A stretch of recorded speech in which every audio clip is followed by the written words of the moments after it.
चला आज नाश्ता करूया, पण म्हटलं रोजच्यापेक्षा वेगळा करूया आणि जास्त पसाराही होणार नाही अशा पद्धतीने करूया. म्हणून ठरवलं की नाश्ता करायचा तो वाटीत करायचा आणि वाटीतच खायचा. मग इथे 1 वाटी पोहे घेतले, अर्धी वाटी रवा घेतला, ते मिक्सरच्या जारमध्ये घालून फिरवून घेतलं.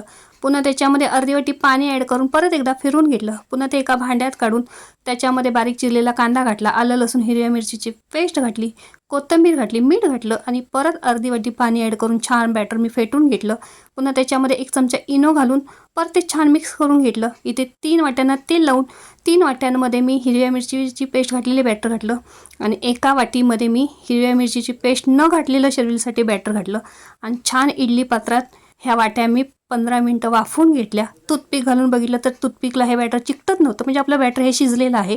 फोडणीसाठी मी 1 चमचा मोहरी घातली, कढीपत्ता घातला आणि ह्या वाटीतल्या नाश्त्यावरती ही फोडणी घालून घेतली आणि झटपट असा वाटीतला नाश्ता आपला तयार झालेला आहे.